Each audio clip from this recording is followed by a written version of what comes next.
हाजरा हजूर ज़ाहर ज़हूर तखत छतर चौर दे मालक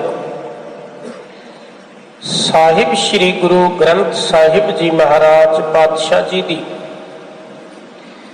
पावन पवित्र हजूरी अंदर मीरी पीरी दे मालक बंदी छोड़ दाता श्री गुरु हरगोबिंद साहिब अते अमृत के दाते सरबंस दानी दसम पिता कलगियां वाले पातशाह मर्द अगमड़ा साहिब कमाल श्री गुरु गोबिंद सिंह जी महाराज सतगुरां दे चरण छो प्राप्त पावन पवित्र स्थानां ते हाजरियां भर रहे गुरु प्यारे गुरु सवारे सतसंगी जनों, बहुत ही वडभागी हो गुरु चरणों के विच नतमस्तक हो के सत्संगत करके लाहे प्राप्त कर रहे हो। आओ कल रोज तो आपां छेवें पातशाह मीरी पीरी दे मालक बंदी छोड़ दाता श्री गुरु हरगोबिंद साहिब जिन्हां दे बारे भाई साहब भाई गुरदास जी लिखते ने, पंज प्याले पंज पीर छटम पीर बैठा गुर भारी, अर्जन काया पलट कै मूरत हर गोबिंद सवारी, चली पीड़ी सोडियां रूप दिखावन वारो वारी, दल भंजन गुर सूरमा वड योद्धा वो पर उपकारी। भाई साहब जी दे बचन ने, दीन दुनी दा पातशाह पातशाह पातशाह अडोला। वो गुरु हरगोबिंद साहिब जी का प्रकाश पुरब आपां मना रहे हैं। कल के दीवाना विच जो विचार आपां साझी करी सी कि गुरु हरगोबिंद साहिब जी का आगमन 21 जून 1595 दे विच होया। गुरु की वडाली विखे माता गंगा जी की कुखों श्री गुरु अर्जन देव साहिब जी के गृह विखे सतगुरु जी ने जो विद्या प्राप्त की उसका भी विचार आपां कल दे दीवाना में सरवण की। फिर समा आया जदों गुरु अर्जन देव पातशाह जी शहीदी प्राप्त कर गए ते गुरु हरगोबिंद साहिब जी 11 साल की उम्र दे विच गुरता गद्दी ते विराजमान हुए। वो सिख इतिहास दे विच एक टर्निंग पॉइंट सी, सिख इतिहास दे विच एक नवीं क्रांति सी। विद्वानां ने लिखिया कि उस समय गुरु हरगोबिंद साहिब जी ने पीरी दे नाल मीरी नूं जोड़ दिता। सिख जो कि एक संत की तरह जीवन बतीत कर रहा सी, उन्होंने नाल सिपाही बना दिता। सिख जो बाणी यानी शास्त्रां दी विद्या या शास्त्र अभ्यास करता सी, गुरबाणी का अभ्यास, ते छेवें पातशाह जी ने सिख के हाथ में शस्त्र भी फड़ा दिता। फिर गुरु हरगोबिंद साहिब पातशाह जी ने अकाल तख्त साहिब की रचना की। उपरंत सतगुरु पातशाह जी जहांगीर बादशाह जी की मुतस्सबी का शिकार होए ते सतगुरु जी नूं ग्वालियर के किले विच बंद कर दिता गया।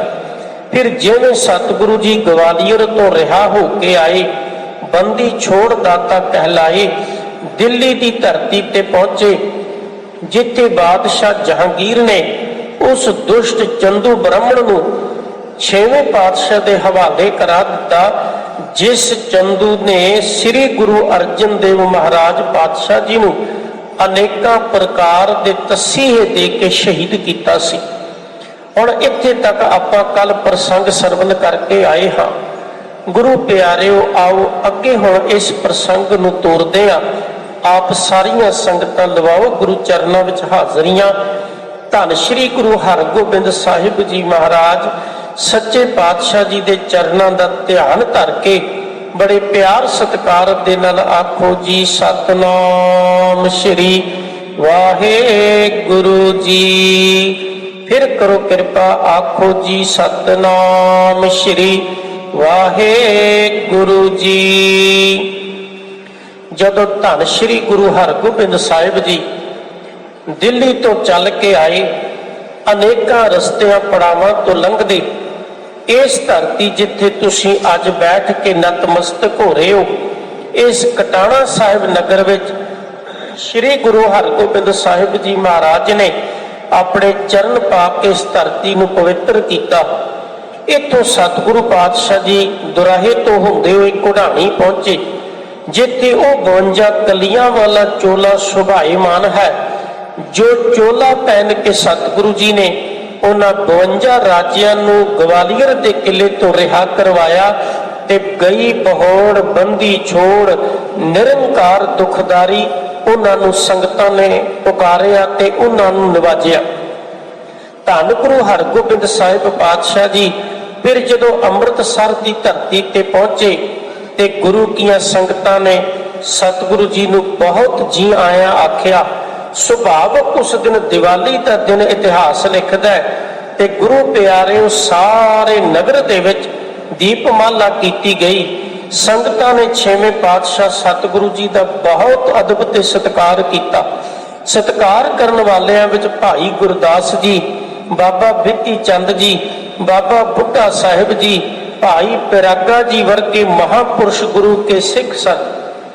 हुण अमृतसर की धरती ते कुछ समा सतगुरु जी रहे, उत्थे संगतां नूं दर्शन दीदारे बख्शे ते कुछ समय बाद सतगुरु गुरु हरगोबिंद साहिब जी महाराज दुआबे की धरती वाल सिक्खी का प्रचार ते प्रसार करने लई तुर पे।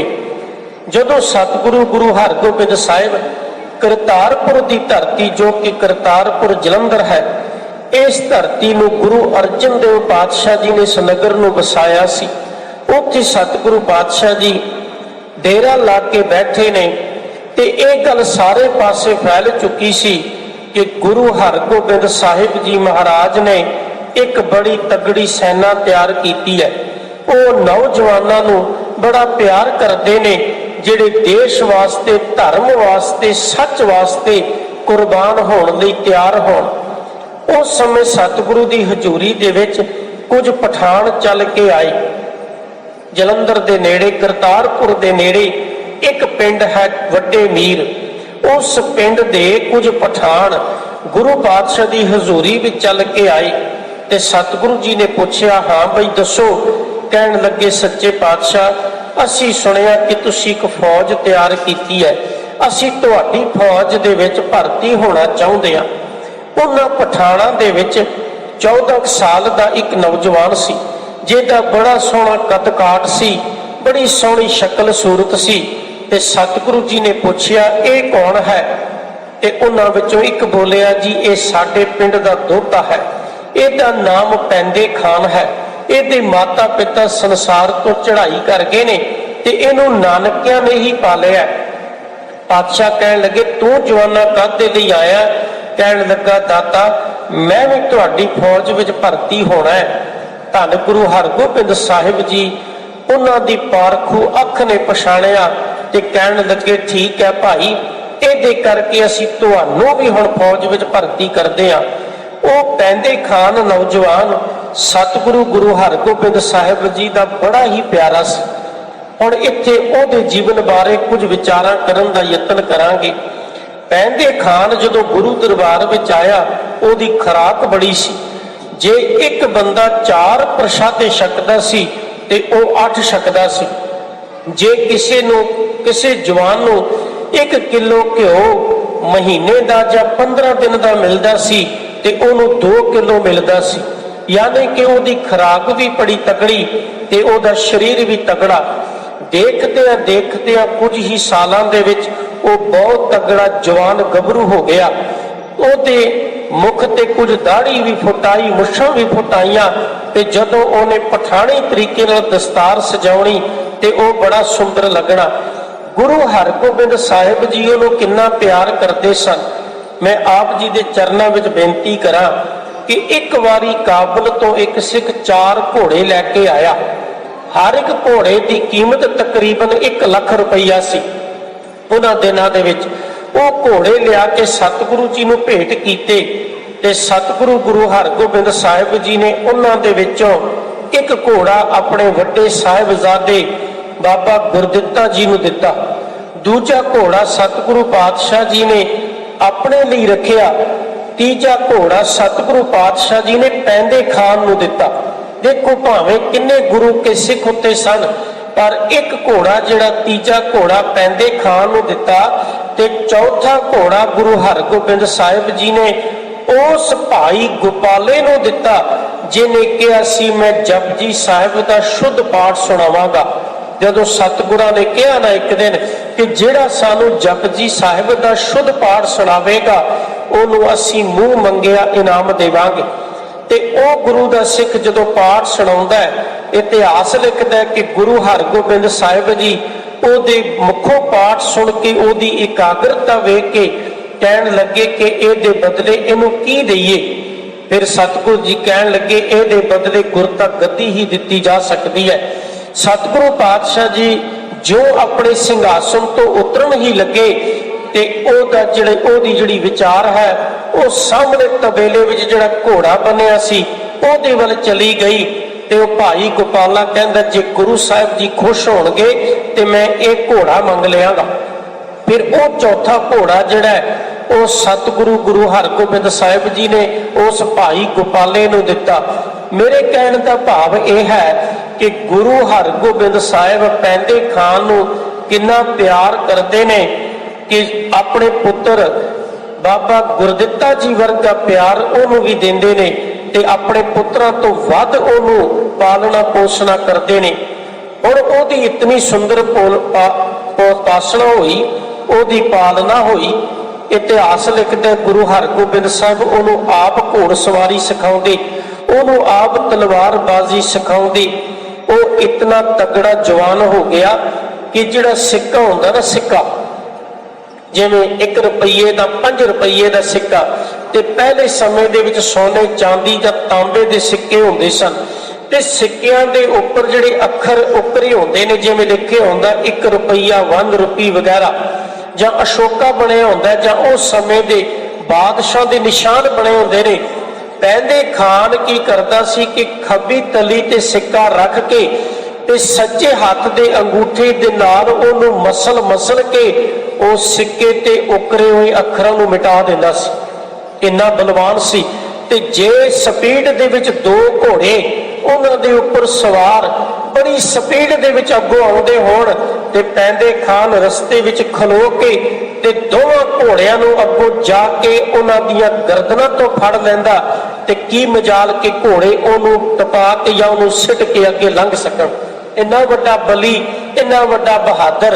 ते सतगुरु पातशाह ओहदा बहुत सत्कार करते सन, ओनूं बड़ा प्यार करते सन। गुरु प्यारिओ, वो पैंदे खान सतगुरु की हजूरी विच आया, वो गुरु की फौज दे विच शामिल हो गया। इस तरह करतारपुर नगर, क्योंकि इत्थे ही सतगुरु गुरु हरगोबिंद साहिब जी ने बाद दे विच अपने सब तो छोटे साहिबजादे गुरु तेग बहादुर साहिब जी का रिश्ता बाबा लाल चंद की पुत्री जो कि सिख पंथ की मां माता गुजरी दे नाल कीता सी। खैर ये बाद की गल है कि फिर विआह होया ते फिर चौथा जंग उत्थे ही होया सी। और उस तो बाद धन गुरु हरगोबिंद साहिब सच्चे पातशाह जी डोली भाई के लंघदे हुए नानक मत्ते जा पहुंचे। इधरों सारे पासे कुरुक्षेत्र नार सिद्धियादक इलाकिਆਂ चों लंघ के धन गुरु हरगोबिंद साहिब जदों वापस आए ते समा हो गया सी 1620 का। उन्हां दिनां दे विच ही जहांगीर अमृतसर दूजी बार आया। वो पहले बार भी जदों आया लाहौर तो आया अमृतसर की धरती ते उन्हें माता गंगा जी के चरणों के विच कुछ भेटा रखी, सोने कीमती बस्तर रखे अते कुछ सोने चांदी के गहने रखे।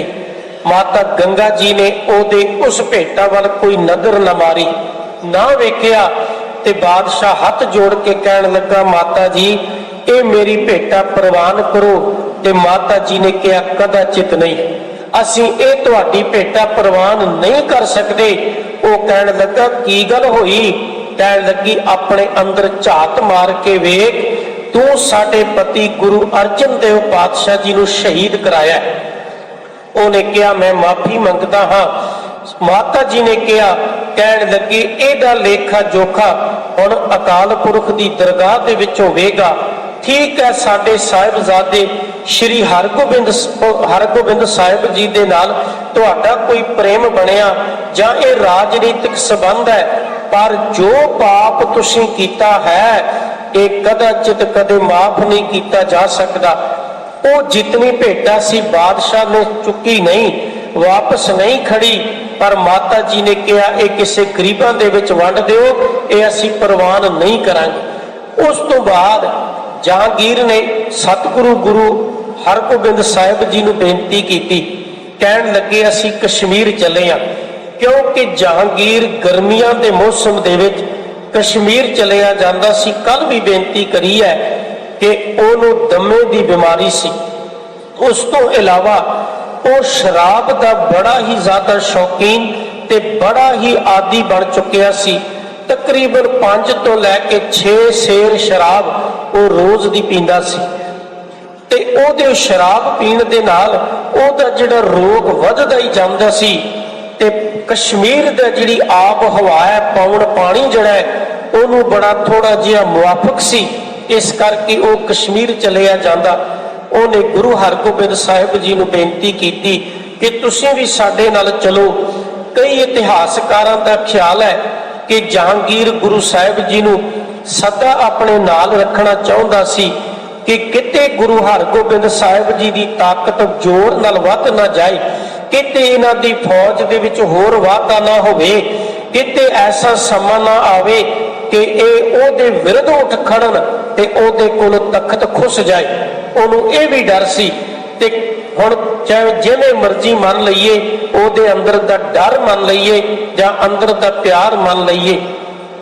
ਉਧਰੋਂ ਸਤਿਗੁਰੂ ਪਾਤਸ਼ਾਹ ਜੀ ਕਹਿਣ ਲੱਗੇ, ਹਾਂ ਬਾਦਸ਼ਾਹ ਅਸੀਂ ਵੀ ਕਸ਼ਮੀਰ ਜਾਣਾ ਹੈ, ਕਿਉਂਕਿ ਸਾਡੀ ਉਡੀਕ ਦੇ ਵਿੱਚ ਉੱਥੇ ਕੋਈ ਬੈਠਾ ਹੈ। ਇੱਥੇ ਮੈਂ ਇੱਕ ਬੇਨਤੀ ਕਰਾਂ ਕਿ ਕਸ਼ਮੀਰ ਦੀ ਧਰਤੀ श्रीनगर जिहड़ा शहर है, श्रीनगर के दरम्यान एक पहाड़ी है जिन्हों कहते हैं हरी पर्वत। हरी पर्वत के उपर शिखर ते एक किला बनया होया है, उन्होंने हरी पर्वत का किला कहते हैं। मुगलों का बनाया होया पुरातन किला है। उस किले के इर्द गिर्द जिहड़ी दीवार है वड्डी, उहदे 4 दरवाजे ने वड्डे।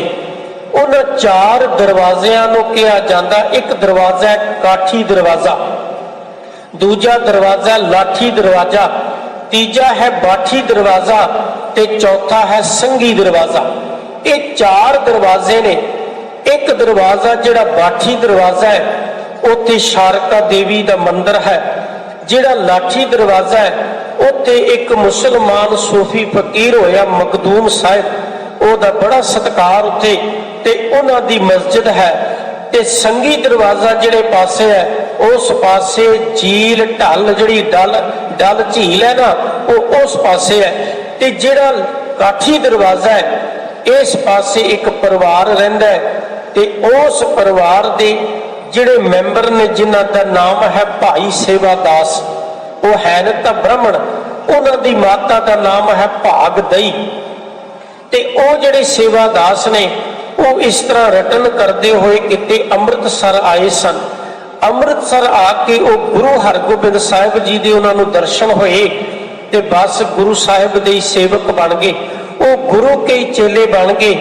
उस तो पहला उन्होंने वड्डे माधोदास जी होए जो गुरु अर्जन देव पातशाह जी दे समय, गुरु रामदास साहिब दे समय अमृतसर आके सिक्खी दी दात प्राप्त करके गए।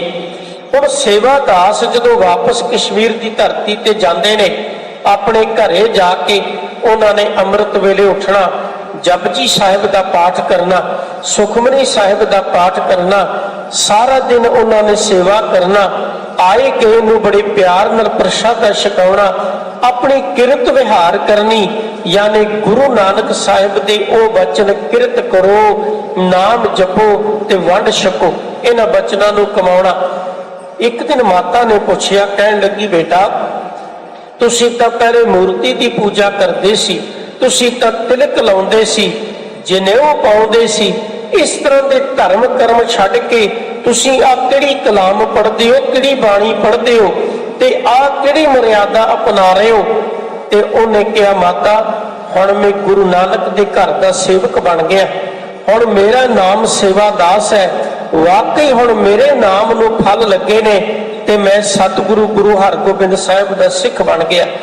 जदों उन्हें गुरु हरगोबिंद साहिब जी की तारीफ की, उस्तत की, ते गुरु प्यारिओ उस समय उस बिरध माता ने कहा, बेटा फिर एक कृपा मेरे ते भी कर, तू मैनू लिजा के ऐसे गुरु के दर्शन करा। ते अगों वो पुत्र कहन लगा, मां पंजाब की धरती बड़े दूर है, अमृतसर जाना बड़ा औखा है, क्योंकि कश्मीर तो जाते कई पहाड़ियां लंघनियां ने, कई बर्फीले जंगल लंघने ने, कई नाले ते दरियाओ पार करने ने, ते तेरी अवस्था बिरध अवस्था है, ते तेरे पहुंचदिया कई साल लग जाणगे, ते तेरा उत्ते पहुंचना बड़ा औखा है। कहते उस मां के नेत्र भर आए, कहन लगी फिर मैं ऐसे गुरु के दर्शन करन तो बगैर ही संसार तो चली जावांगी। ते उस उन्हां दे पुत्र सेवादास ने कहा, माता नहीं, मेरा गुरु अंतरजामी है, मेरा गुरु समर्थ है, तू इत्थे बैठ के उन्होंने याद कर ते सतगुरु पातशाह तेनों इत्थे आके दर्शन देणगे। एक उत्थे भाई कट्टू शाह रहंदे सन, एक भाई अलमस्त रहंदे सन, एक भाई गोइंदा रहंदे सन, एक भाई फूल रहंदे सन। ये सिੱਖੀ दे प्रचारक उस धरती ते सन। गुरु हरगोबिंद साहिब सच्चे पातशाह उस समय जदों इत्थों तुरन लगे ते उधरों माता ने चरखा कट के सूत तैयार करके एक सोहना चोला तैयार किया ते ओ चोला तैयार करके इस उड़ीक विच कि गुरु हरगोबिंद साहिब पातशाह जी आउणगे ते ओ उन्हां नूं चोला भेंट करेगी। धन गुरु हरगोबिंद साहिब पातशाह जदों श्रीनगर की धरती ते पहुंचे, जिथे अज निशात बाग है, जिहड़ी डल झील है ना, इहदे किनारे ते उत्थे एक पासे बादशाह जहांगीर का कैंप लगा है ते दूसरे पासे गुरु हरगोबिंद साहिब का। एक दिन सवेरे सतगुरु जी घोड़े ते सवार होए ते जा पहुंचे उत्थे काठी दरवाजे दे कोल। उस घर दे बाहर आवाज मारी, माता दरवाजा खोलो, असी आए हाँ। अगों ओ माता सतगुरां नूं याद कर करके ओहदे नेत्रां दा प्रकाश खत्म हो गया सी, बिरध अवस्था सी, इन्हां नेत्रां तो कुछ नहीं सी दिखदा। उहने कहा, कौन हो तुसी? मैं पछाणिया नहीं। सतगुरु जी कहन लगे, जिन्हां नूं रोज याद करदी है। जदों सतगुरां ने दरवाजा खोलिया, अंदर गए, माता कहन लगी, मैं तुहानूं पछाण नहीं सकिया, मैं तुहानूं देख नहीं सकदी, क्योंकि मेरे नेत्रां दा प्रकाश नहीं। अज भी उस स्थान ते जाओ, उत्थे सतगुरु पातशाह जी ने बरछा मार के एक जल का सोमा प्रगट किया, जो अज एक खूह के रूप दे विच है। उस जल के छिट्टे माता के नेत्रां ते मारे ते दी अखां विच प्रकाश आ गया। उन्हें जदों वेख्या, गुरु हरगोबिंद साहिब के दर्शन किए, कहन लगी, मेरे मालक जी तुसी मेरी बेनती नूं सुन के इत्थे आ गए। सतगुरु जी कहन लगे, हाँ, एक गुरु का स्वभाव है, जिथे हर आराधी है तिथे हर मित सहाई, गुर कृपा ते हर मन वसै, होरत बिद लया न जाई। कहन लगे, जिथे मालिक नूं आराधीए, गुरु नानक दा घर उत्थे पहुंच जांदा है। गुरु नानक साहिब जी उत्थे पहुंच जांदे ने। 9 दिन लगातार सतगुरु पातशाह उस माता दे घर जांदे रहे, ओहदे नाल संगत विचार करते रहे, ओनू उपदेश करते रहे। वो चोला प्रवान किया। सतगुरु जी ने वो चोला अपने शरीर ते पहनिया। जदों 9 दिन के बाद धन गुरु हरगोबिंद साहिब जी उत्थों तुरन लगे ते कहन लगे, माता असी हुण चले आ। ते अगों माता ने सतगुरां दे चरण फड़ लए, दाता बस तुहाडे दर्शनां दी उडीक सी, इस तो बाद मैं हुण किसे नूं वेखना नहीं चाहुंदी। ते गुरु प्यारिओ कहंदे सार माता अपने प्राण त्याग गई। गुरु हरगोबिंद साहिब जी महाराज ने उन्हां दा अपने हाथी संस्कार किया। अज भी वो माता की समाध उत्थे वो जगह मौजूद है। ओहदा नाम सी भाग दई, पर सारी संगत कहन लगी, ये भाग दई नहीं, ये भाग भरी है, ये भागा भरी है। ते अज भी उस गुरु घर नूं 6वें पातशाह का स्थान ਤੇ ਮਾਤਾ ਭਾਗ ਭਰੀ ਦਾ ਸਥਾਨ ਕਿਹਾ ਜਾਂਦਾ ਹੈ। ਉੱਥੇ ਕੁਝ ਸਮਾਂ ਰਹਿ ਕੇ ਸਤਿਗੁਰੂ ਪਾਤਸ਼ਾਹ ਕਸ਼ਮੀਰ ਦੇ ਹੋਰ ਕਈ ਥਾਵਾਂ ਤੋਂ ਜਾਂਦੇ ਬਾਰਾਮੂਲਾ, ਜਿੱਥੇ ਕਿ ਜਹਿਲਮ ਦੇ ਕਿਨਾਰੇ ਸਤਿਗੁਰੂ ਜੀ ਨੇ ਚਰਨ ਪਾਏ, ਉੱਥੋਂ ਅੱਗੇ ਚਲੇ ਜਿੱਥੇ ਅੱਜ ਪਾਕਿਸਤਾਨ ਦਾ ਬਾਰਡਰ ਹੈ, ਊੜੀ ਬਾਰਡਰ, ਉੱਥੇ ਵੀ ਗੁਰਦੁਆਰਾ ਸਥਾਨ ਮੌਜੂਦ ਹੈ ਪਰਮਪੀਲਾ। ਜਦੋਂ ਅੱਗੇ ਪਾਰ ਗਏ ਜੋ ਅੱਜ ਪਾਕਿਸਤਾਨ ਵਿੱਚ ਹੈ ਸਿਆਲਕੋਟ ਦਾ ਇਲਾਕਾ, ਉੱਥੇ ਇੱਕ ਫਕੀਰ ਮਿਲਿਆ ਜਿਹਦਾ ਨਾਮ ਸੀ ਸ਼ਾਹ ਦੌਲਾ। ਸ਼ਾਹ ਦੌਲਾ ਨੇ ਜਦੋਂ ਸੁਣਿਆ ਕਿ ਗੁਰੂ ਨਾਨਕ ਸਾਹਿਬ ਦੀ 6ਵੀਂ ਜੋਤ ਆਏ ਨੇ, ਉਹ ਬੜੇ ਅਦਬ ਸਤਿਕਾਰ ਵਿੱਚ ਆਇਆ। ਪਰ ਸਤਿਗੁਰੂ ਜੀ ਦੇ ਨਾਲ ਜਦੋਂ ਉਹਨੇ ਵੇਖਿਆ ਲਾਮ ਲਸ਼ਕਰ, ਸਤਿਗੁਰੂ ਜੀ ਦੇ ਨਾਲ ਵੇਖਿਆ ਉਹਨਾਂ ਦਾ ਪਰਿਵਾਰ, ਗੁਰੂ ਸਾਹਿਬ ਜੀ ਦੇ ਨਾਲ ਉਹਨਾਂ ਦੇ ਕੁਝ ਸਾਹਿਬਜ਼ਾਦੇ, ਤੇ ਵੇਖ ਕੇ ਕਹਿਣ ਲੱਗਾ ਕਿ ਤੁਸੀਂ ਤਾਂ ਫਕੀਰ ਹੋ, ਫਕੀਰ ਦਾ ਕੀ ਕੰਮ ਪਰਿਵਾਰ ਦੇ ਨਾਲ, ਪੁੱਤਰਾਂ ਦੇ ਨਾਲ? ਫਕੀਰ ਨੂੰ ਕਿਉਂ ਮੋਹ ਕੇ ਉਹਨੇ ਕਲਗੀ ਲਾਈ ਹੋਈ ਹੈ? ਫਕੀਰ ਨੂੰ ਕਿਉਂ ਐਸਾ ਮੋਹ ਕਿ ਕੀਮਤੀ ਤੋਂ ਕੀਮਤੀ ਘੋੜੇ ਤੇ ਸਵਾਰ ਹੈ? ਕਹਿਣ ਲੱਗੇ ਫਕੀਰ ਨੂੰ ਇਸ ਚੀਜ਼ ਦੇ ਨਾਲ ਕਿਉਂ ਮੋਹ ਪਿਆ ਹੋਇਆ ਕਿ ਇੰਨੀਆਂ ਫੌਜਾਂ ਰੱਖੀਆਂ ਹੋਈਆਂ ਨੇ? ਸਤਿਗੁਰੂ ਪਾਤਸ਼ਾਹ ਜੀ ਕਹਿਣ ਲੱਗੇ ਕਿ ਅਸੀਂ ਗ੍ਰਸਤੀ ਲੋਕ ਹਾਂ, ਅਸੀਂ ਭਿਖਾਰੀ ਨਹੀਂ, ਅਸੀਂ ਕਿਰਤ ਕਰਨ ਵਾਲੇ ਲੋਕ ਹਾਂ। ਉੱਥੇ ਸਤਿਗੁਰਾਂ ਨੇ ਜਿਹੜਾ ਜਵਾਬ ਦਿੱਤਾ, ਵਿਦਵਾਨਾਂ ਨੇ ਲਿਖਿਆ, ਪਾਤਸ਼ਾਹ ਕਹਿਣ ਲੱਗੇ ਔਰਤ ਈਮਾਨ। ਕਹਿੰਦੇ ਇਹ ਜੋ ਔਰਤ ਸਾਡਾ ਗ੍ਰਸਤ ਜੀਵਨ, ਇਹ ਸਾਡਾ ਈਮਾਨ ਹੈ। ਔਰਤ ਈਮਾਨ, ਪੁੱਤਰ ਨਿਸ਼ਾਨ, ਦੌਲਤ ਗੁਜ਼ਰਾਨ, ਫਕੀਰ ਨਾ ਹਿੰਦੂ ਨਾ ਮੁਸਲਮਾਨ। ਕਹਿੰਦੇ ਫਕੀਰ ਫਕੀਰ ਹੁੰਦਾ ਹੈ, ਉਹਨੂੰ ਹਿੰਦੂ ਕਰਕੇ ਜਾਂ ਮੁਸਲਮਾਨ ਕਰਕੇ ਨਹੀਂ ਕਿਹਾ ਜਾ ਸਕਦਾ ਕਿ ਫਕੀਰ ਕੇਵਲ ਮੁਸਲਮਾਨ ਬਣ ਸਕਦਾ ਜਾਂ ਫਕੀਰ ਕੇਵਲ ਹਿੰਦੂ ਬਣ ਸਕਦਾ, ਫਕੀਰ ਕੇਵਲ ਸਿੱਖ ਬਣ ਸਕਦਾ। ਕਹਿਣ ਲੱਗੇ ਨਹੀਂ, ਫਕੀਰ ਉਹ ਜਿਹਦੇ ਹਿਰਦੇ ਵਿੱਚ ਪਰਮਾਤਮਾ ਦਾ ਨਾਮ ਹੈ। ਆਪ ਲੀਏ ਲੜ ਲਾਏ ਦਰ ਦਰਵੇਸ਼ ਸੇ, ਉਹ ਜਿਨ੍ਹਾਂ ਨੂੰ ਪਰਮਾਤਮਾ ਨੇ ਆਪਣੇ ਲੜ ਨਾਲ ਲਾਇਆ ਹੈ, ਉਹ ਫਕੀਰ ਤੇ ਉਹ ਦਰਵੇਸ਼ ਨੇ। ਸ਼ਾਹ ਦੌਲਾ ਬੜਾ ਪ੍ਰਸੰਨ ਹੋਇਆ। ਸਤਿਗੁਰੂ ਪਾਤਸ਼ਾਹ ਜੀ ਉਧਰੋਂ ਫਿਰ ਸਫ਼ਰ ਕਰਦਿਆਂ ਹੋਇਆਂ ਜਦੋਂ ਲਾਹੌਰ ਦੀ ਧਰਤੀ ਤੇ ਪਹੁੰਚੇ, ਸਤਿਗੁਰੂ ਜੀ ਦਾ ਦਰਬਾਰ ਲੱਗਾ। ਇਤਿਹਾਸ ਲਿਖਦਾ ਹੈ ਕਿ ਧੰਨ ਗੁਰੂ ਹਰਗੋਬਿੰਦ ਸਾਹਿਬ ਸੱਚੇ ਪਾਤਸ਼ਾਹ ਉੱਥੇ ਸੰਗਤਾਂ ਨੂੰ ਸੰਬੋਧਨ ਕਰਦੇ ਨੇ, ਉਪਦੇਸ਼ ਕਰਦੇ ਨੇ। ਉਹਨਾਂ ਬਾਬੇ ਪ੍ਰਿਥੀ ਚੰਦ ਦੇ ਪੁੱਤਰ ਮਿਹਰਬਾਨ ਨੂੰ ਵੀ ਬੜਾ ਸਮਝਾਉਣ ਦਾ ਯਤਨ ਕੀਤਾ, ਪਰ ਉਹ ਨਾ ਮੰਨਿਆ। ਇੱਕ ਦਿਨ ਗੁਰੂ ਹਰਗੋਬਿੰਦ ਸਾਹਿਬ ਜੀ ਲਾਹੌਰ ਦੀਆਂ ਗਲੀਆਂ ਵਿੱਚ ਵਿਚਰ ਰਹੇ ਨੇ ਤੇ ਉਸ ਪਾਸਿਓਂ ਲੰਘੇ ਜਿੱਥੇ ਸਾਈਂ ਮੀਆਂ ਮੀਰ ਜੀ ਦਾ ਡੇਰਾ ਹੈ, ਉਹਨਾਂ ਦਾ ਦਰਬਾਰ ਹੈ। ਸਾਈਂ ਜੀ ਅੰਦਰ ਬੈਠੇ ਸਨ, ਲੋਕ ਉਹਨਾਂ ਦੀ ਹਜ਼ੂਰੀ ਦੇ ਵਿੱਚ ਤੇ ਕੁਝ ਰੱਬ ਦੀਆਂ ਗੱਲਾਂ ਕਰ ਰਹੇ ਸਨ। ਸਤਿਗੁਰੂ ਗੁਰੂ ਹਰਗੋਬਿੰਦ ਸਾਹਿਬ ਪਾਤਸ਼ਾਹ ਜਦੋਂ ਉਧਰੋਂ ਲੰਘਣ ਲੱਗੇ, ਸਾਈਂ ਜੀ ਨੂੰ ਜਿਵੇਂ ਖਿੱਚ ਪਈ, ਉਹ ਲੋਕਾਂ ਵਿੱਚੋਂ ਉੱਠ ਕੇ ਤੇ ਜਾ ਕੇ ਆਪਣੇ ਦਰਵਾਜ਼ੇ ਕੋਲ ਖਲੋ ਗਏ। ਉਧਰੋਂ ਗੁਰੂ ਹਰਗੋਬਿੰਦ ਸਾਹਿਬ ਘੋੜੇ ਤੇ ਸਵਾਰ ਜਦੋਂ ਆਏ, ਉਹਨਾਂ ਸਾਈਂ ਜੀ ਨੂੰ ਵੇਖਿਆ ਤੇ ਸਤਿਗੁਰੂ ਜੀ ਵੀ ਸਤਿਕਾਰ ਵਜੋਂ ਹੁਣ ਘੋੜੇ ਤੋਂ ਉਤਰਨ ਲੱਗੇ ਕਿ ਰੱਬ ਦਾ ਫਕੀਰ ਹੈ, ਸਾਡੇ ਪਿਤਾ ਦਾ ਮਿੱਤਰ ਹੈ। ਇਹ ਉਹੀ ਫਕੀਰ ਹੈ ਜਿਹਨੇ ਆਹ ਦਾ ਨਾਰਾ ਮਾਰਿਆ ਸੀ। ਜਿਉਂ ਗੁਰੂ ਹਰਗੋਬਿੰਦ ਸਾਹਿਬ ਘੋੜੇ ਤੋਂ ਉਤਰਨ ਲੱਗੇ ਤੇ ਸਾਈਂ ਮੀਆਂ ਮੀਰ ਜੀ ਨੇ ਆਪਣੇ ਹੱਥ ਹੇਠਾਂ ਕਰ ਲਏ, ਦਾਤਿਆ ਆਪਣੇ ਚਰਨ ਮੇਰੇ ਇਹਨਾਂ ਕਰ ਕਮਲਾਂ ਵਿੱਚ ਰੱਖੋ। ਇੰਨੀ ਬਿਰਧ ਅਵਸਥਾ ਦਾ ਮਾਲਕ ਤੇ ਗੁਰੂ ਪਿਆਰਿਓ, ਉਹਦੇ ਕੁਝ ਚੇਲਿਆਂ ਨੂੰ ਬੜੀ ਈਰਖਾ ਹੋਈ। ਉਹ ਬੜੇ ਦੁਖੀ ਹੋਏ ਵੇਖ ਕੇ।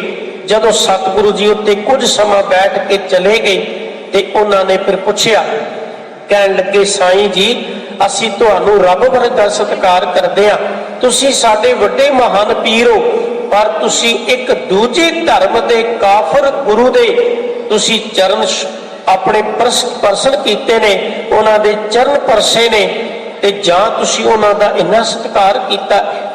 ਤੇ ਅੱਗੋਂ ਸਾਈਂ ਜੀ ਕਹਿਣ ਲੱਗੇ, ਭਲਿਓ ਤੁਸੀਂ ਨਹੀਂ ਪਛਾਣ ਸਕਦੇ, ਇਹ ਤੁਹਾਡੀ ਮੱਤ ਉੱਥੇ ਤੱਕ ਨਹੀਂ ਜਾ ਸਕਦੀ। ਉਹ ਕਹਿਣ ਲੱਗੇ ਜ਼ਰਾ ਸਾਨੂੰ ਵੀ ਤਾਂ ਦੱਸੋ, ਤੁਸੀਂ ਉਹਨਾਂ ਵਿੱਚ ਕੀ ਵੇਖਿਆ, ਕੀ ਪਛਾਣਿਆ? ਤੇ ਸਾਈਂ ਜੀ ਨੇ ਇੱਕ ਗੱਲ ਕਹੀ, ਕਹਿਣ ਲੱਗੇ ਜਦੋਂ ਅਸੀਂ ਰੱਬ ਦੀ ਦਰਗਾਹ ਵਿੱਚ ਤੁਹਾਡੇ ਵਰਗਿਆਂ ਦੀ ਫਰਿਆਦ ਲੈ ਕੇ ਕਦੇ ਜਾਂਦੇ ਆ ਨਾ, ਤੁਹਾਡੀਆਂ ਬੇਨਤੀਆਂ ਲੈ ਕੇ ਜਾਂਦੇ ਆ, परमात्मा की दरगाह विच, अल्लाह ताला की दरगाह विच, ते उत्थे अल्लाह ताला के सज्जे पासे गुरु हरगोबिंद साहब बैठे होते हैं। यानी परमात्मा के दरबार दे विच इन्हां दा इन्ना उच्चा मुकाम है, तुसी नहीं पछाण सकते, क्योंकि से अखणियां बेअन जिन्हां दसंदो मां पीरी, वो अखां वखरियां ने जिन्हां दे नाल उस मालक वाहिगुरु की जोत नूं पछाणिया जा सकता है। धन गुरु हरगोबिंद साहिब सच्चे पातशाह उधरों सारे पासे मुड़ के फिर पंजाब की धरती ते आए।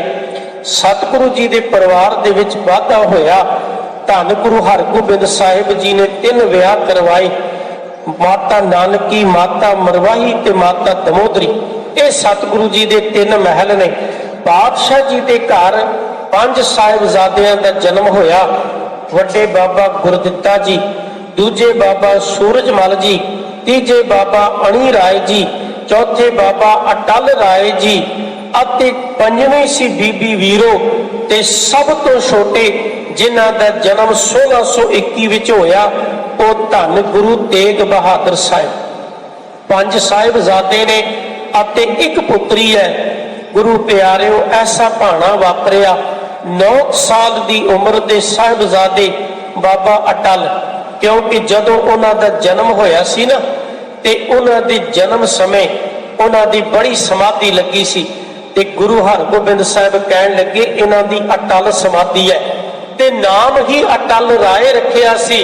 ते गुरु प्यारिओ फिर वो बाबा अटल ने कोई ऐसा कौतक रच दिता, एक मरे हुए बच्चे नूं अपने साथी नूं जिउंदा कर दिता, जिहदे विच गुरु हरगोबिंद साहिब जी निराश होए।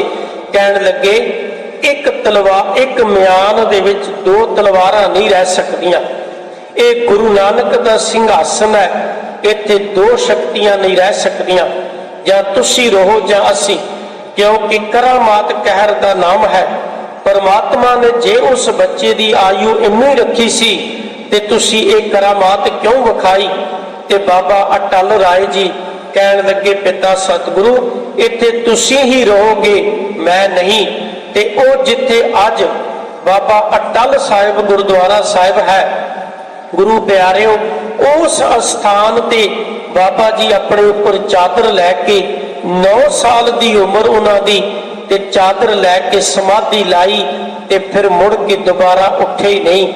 9 मंजिला इमारत उन्होंने याद विच उत्थे जो जुगो जुग अटल जिन्हों आपां कहंदे आ अटल राय जी का अस्थान है।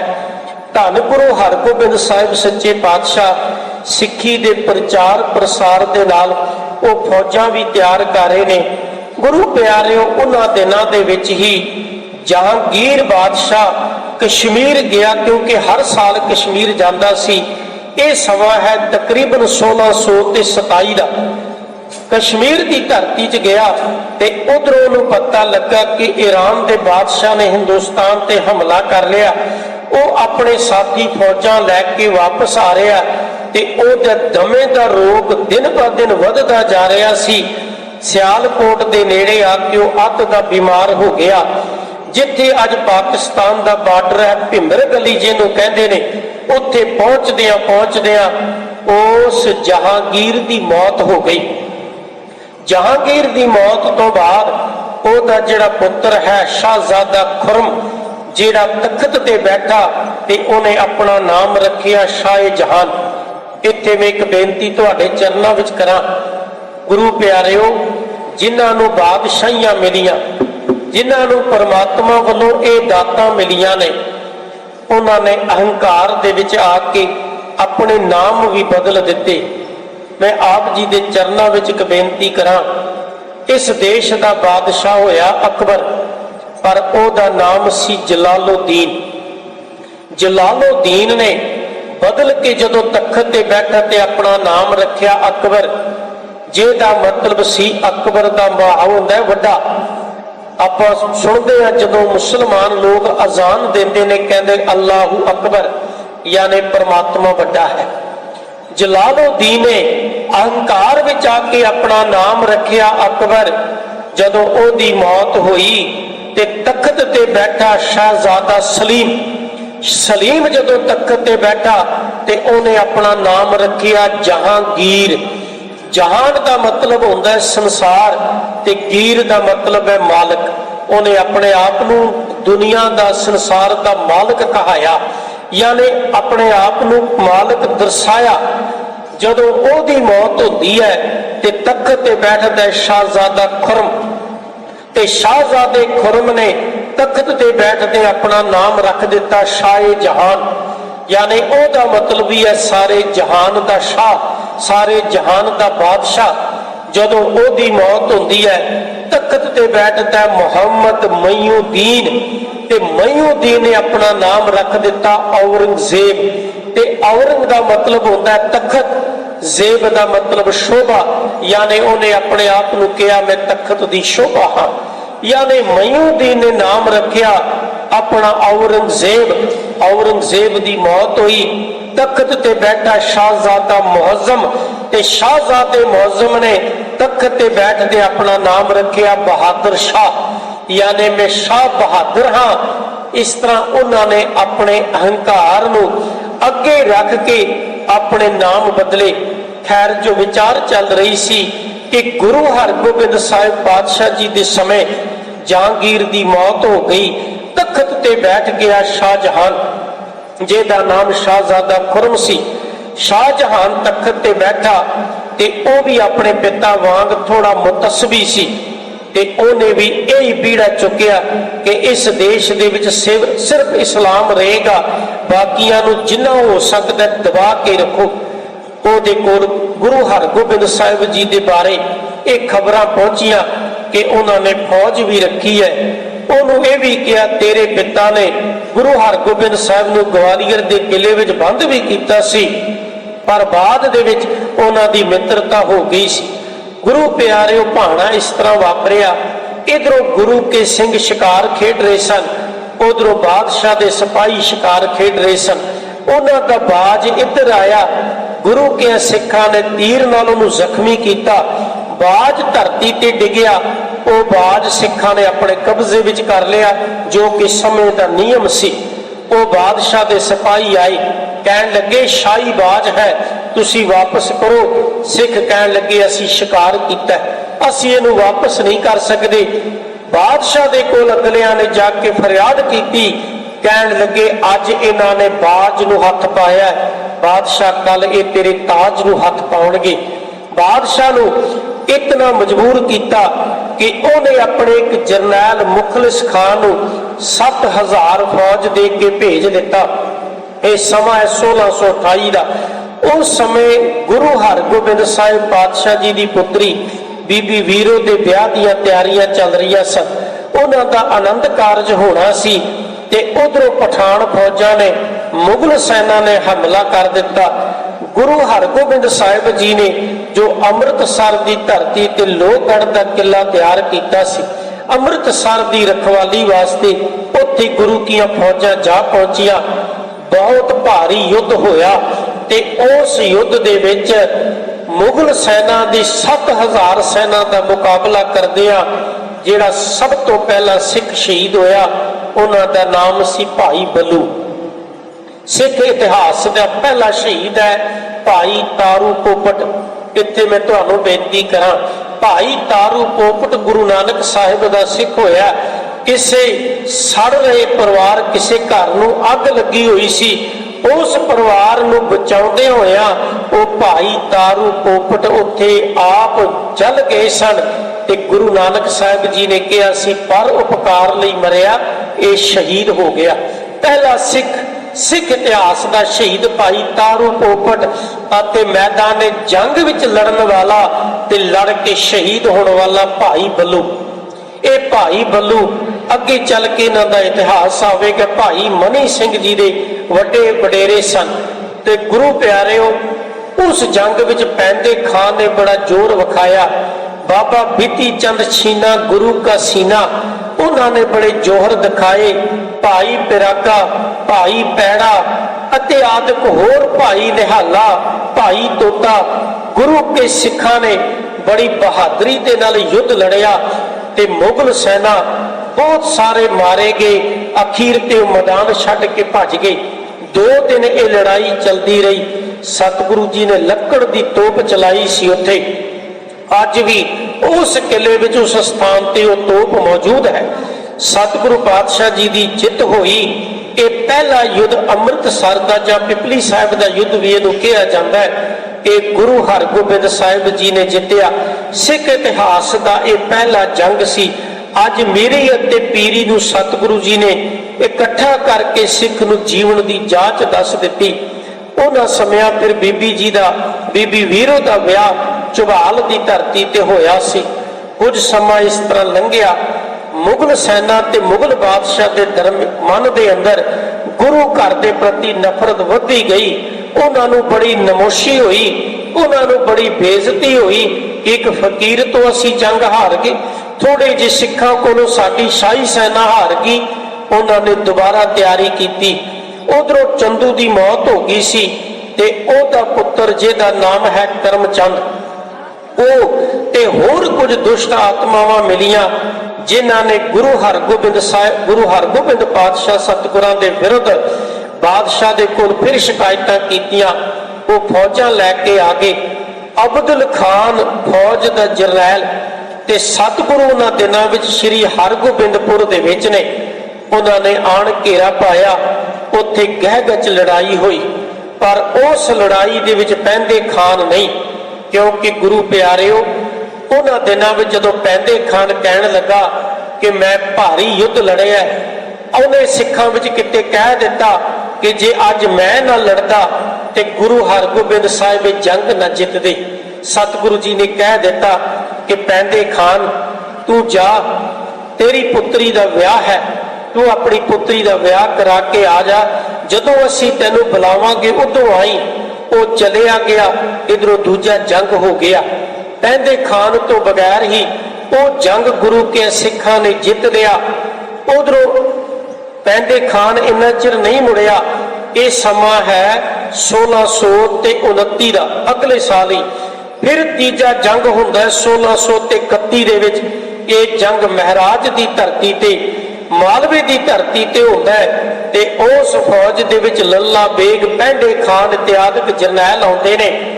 वो जंग भी पैंदे खान तो बगैर लड़िया गया ते उस जंग दे विच भी गुरु हरगोबिंद साहिब की जित हुई।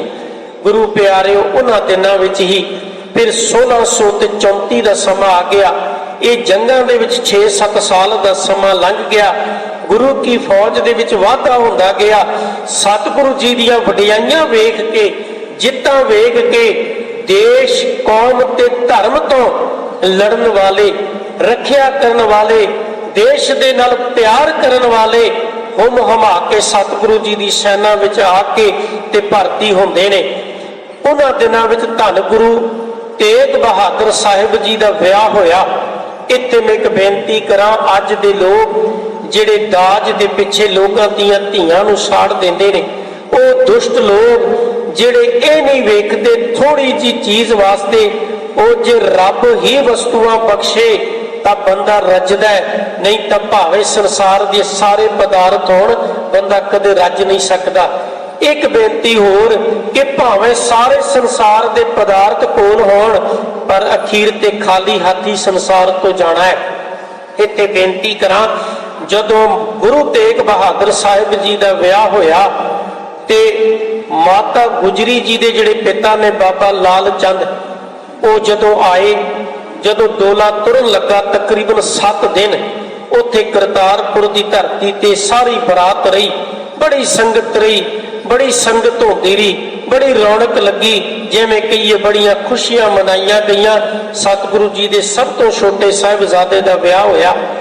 जदों हुण तुरन लगे ते बाबा लाल चंद आए ते उन्हां गुरु हरगोबिंद साहिब के चरण पकड़े।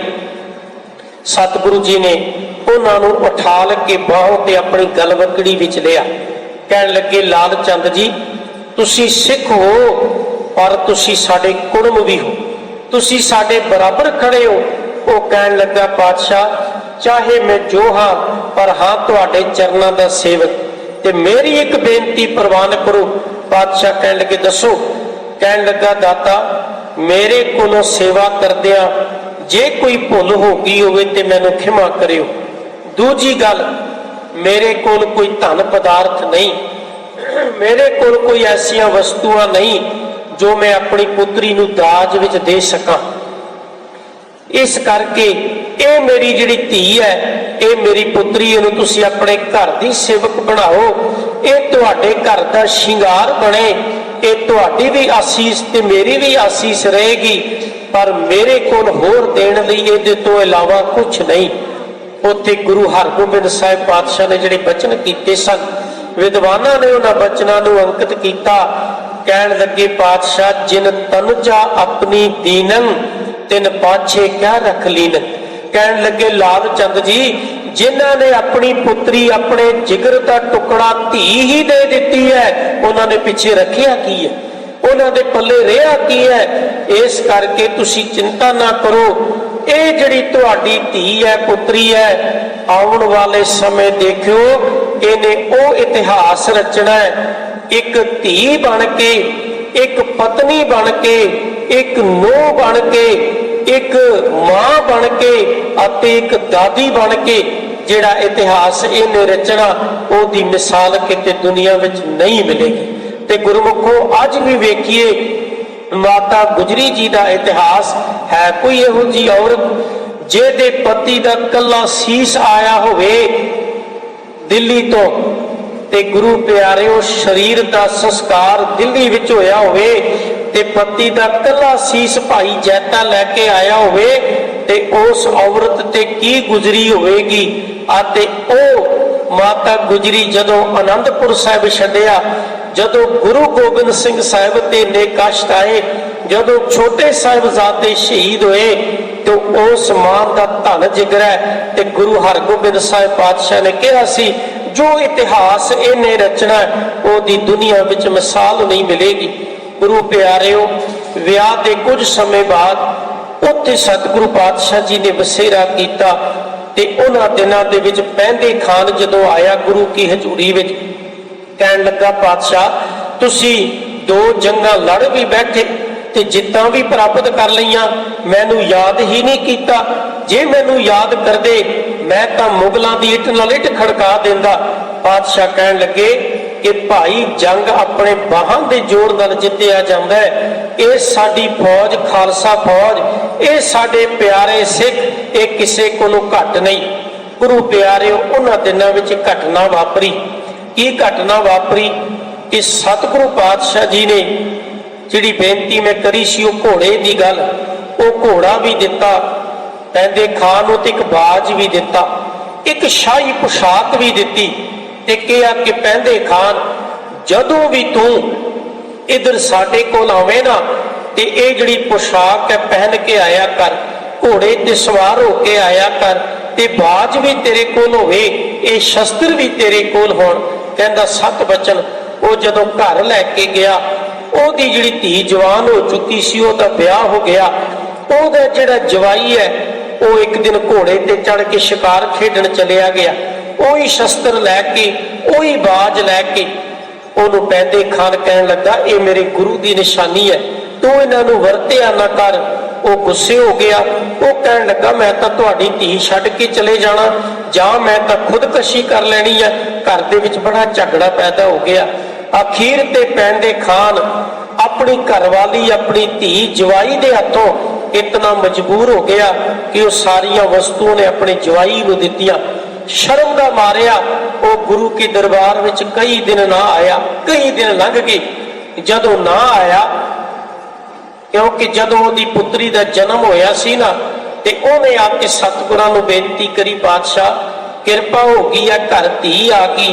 पातशाह कहण लगे यही सारी पवाड़े की जड़ आ गई। जिस तरह गुरु प्यारिओ जदों धीरमल का जन्म होया सी ना, धीरमल का बाबा गुरदित्ता जी के ग्रह विखे ते गुरु हरगोबिंद साहिब जी नूं सिखां ने बाबा बिधि चंद ने बधाई दी, पातशाह तुहाडे घर पोता आया है। ते सतगुर कहण लगे ताया जी आ, यानी पृथ्वी चंद का दूजा रूप आ गया। तो धीरमल ने फिर इहो जे कर्म कीते सन, ते जदों वो पैदे खान की धी ओदे घर ओदा जन्म होया सी, ते सतगुरां ने कहा सी कि पवाड़े की जड़ आ गई। ਉਹ ਪਵਾੜੇ ਦੀ ਜੜ ਫਿਰ ਬਾਅਦ ਵਿੱਚ ਬਣੀ ਜਦੋਂ ਉਹਨੇ ਗੁਰੂ ਹਰਗੋਬਿੰਦ ਸਾਹਿਬ ਅਤੇ ਪੈਂਦੇ ਖਾਨ ਦੇ ਦਰਮਿਆਨ ਮਾਨੋ ਦੀਵਾਰ ਖੜੀ ਕਰ ਦਿੱਤੀ। ਕਈ ਦਿਨ ਤੋਂ ਜਦੋਂ ਪੈਂਦੇ ਖਾਨ ਨਾ ਆਇਆ, ਅਖੀਰ ਸਿੱਖ ਭੇਜ ਕੇ ਕਿਹਾ ਕਿ ਪੈਂਦੇ ਖਾਨ ਨੂੰ ਬੁਲਾਓ। ਪੈਂਦੇ ਖਾਨ ਜਦੋਂ ਆਇਆ, ਪਾਤਸ਼ਾਹ ਕਹਿਣ ਲੱਗੇ, ਪੈਂਦੇ ਖਾਨ ਤੂੰ ਦਰਬਾਰ ਵਿੱਚ ਨਹੀਂ ਆਉਂਦਾ? ਕਹਿਣ ਲੱਗਾ, ਸੱਚੇ ਪਾਤਸ਼ਾਹ ਬਸ ਕਈ ਕੰਮ ਕਾਜ ਸਨ। ਸਤਿਗੁਰ ਕਹਿਣ ਲੱਗੇ, ਤੇਰੇ ਘਰ ਬਾਜ, ਤੇਰੇ ਘਰੋਂ ਵਸਤੂਆਂ ਲੈ ਕੇ ਨਹੀਂ ਆਇਆ, ਉਹ ਮੁੱਕਰ ਗਿਆ। ਕਹਿਣ ਲੱਗਾ, ਜੀ ਬਾਜ ਕਿਤੇ ਚਲਿਆ ਗਿਆ ਵਗੈਰਾ ਵਗੈਰਾ। ਸਤਿਗੁਰੂ ਪਾਤਸ਼ਾਹ ਜੀ ਨੇ ਸਿੱਖਾਂ ਨੂੰ ਭੇਜ ਕੇ ਉਹਦੇ ਘਰ ਦੀ ਤਲਾਸ਼ੀ ਲੈ ਕੇ ਵਸਤੂਆਂ ਮੰਗਾ ਲਈਆਂ। ਉਹ ਗੁੱਸੇ ਵਿੱਚ ਆ ਗਿਆ, ਗੁੱਸੇ ਵਿੱਚ ਆ ਕੇ ਕਹਿਣ ਲੱਗਾ, ਜੇ ਮੈਂ ਤੁਹਾਡੇ ਨਾਲ ਨਾ ਹੋਵਾਂ ਨਾ, ਤੁਹਾਨੂੰ ਮੁਗਲ ਸੈਨਾ ਖਤਮ ਕਰ ਦੇ। ਪਾਤਸ਼ਾਹ ਕਹਿਣ ਲੱਗੇ, ਤੂੰ ਪਹਿਲੇ ਵੀ ਅਜ਼ਮਾ ਕੇ ਵੇਖਿਆ, ਜੇ ਤੇਰੇ ਵਿੱਚ ਹਿੰਮਤ ਅਤੇ ਆ। ਪੈਂਦੇ ਖਾਨ ਗੁੱਸਾ ਹੋ ਕੇ ਤੇ ਜਾ ਕੇ ਲਾਹੌਰ ਦੇ ਵਿੱਚ ਸ਼ਾਹਜਹਾਨ ਬਾਦਸ਼ਾਹ ਨੂੰ ਮਿਲਿਆ। ਸ਼ਾਹਜਹਾਨ ਬਾਦਸ਼ਾਹ ਅੱਗੇ ਨਹੀਂ ਸੀ ਚਾਹੁੰਦਾ ਗੁਰੂ ਹਰਗੋਬਿੰਦ ਸਾਹਿਬ ਜੀ ਦੇ ਨਾਲ ਲੜਨਾ, ਕਿਉਂਕਿ ਉਹਨੇ 3 ਜੰਗਾਂ ਵਿੱਚ ਹਾਰ ਖਾ ਲਈ ਸੀ। ਉਹਨੂੰ ਕਈਆਂ ਨੇ ਸਮਝਾ ਦਿੱਤਾ ਸੀ ਕਿ ਫਕੀਰ ਲੋਕ ਨੇ, ਇਹ ਸੰਤ ਲੋਕ ਨੇ, ਇਹਨਾਂ ਦੇ ਨਾਲ ਵੈਰ ਨਹੀਂ ਕਰਨਾ।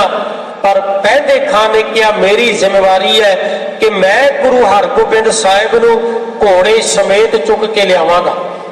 ਉਹਨੇ ਕਿਹਾ ਸੀ, ਕਿਉਂਕਿ ਉਹ ਘੋੜੇ ਦੇ ਹੇਠਾਂ ਵੜ ਕੇ ਨਾ ਘੋੜੇ ਨੂੰ ਮੋਢੇ ਤੇ ਚੱਕ ਕੇ ਗਿਰਾ ਕੇ ਸੁੱਟ ਦਿੰਦਾ ਸੀ, ਨਾ ਬਲਵਾਨ ਸੀ। ਪਹਿਲੇ ਵੀ ਬੇਨਤੀ ਕਰੀ ਹੈ। ਉਹ ਕਹਿੰਦਾ, ਮੈਂ ਗੁਰੂ ਹਰਗੋਬਿੰਦ ਸਾਹਿਬ ਨੂੰ ਘੋੜੇ ਸਮੇਤ ਚੁੱਕ ਕੇ ਲਿਆਵਾਂਗਾ।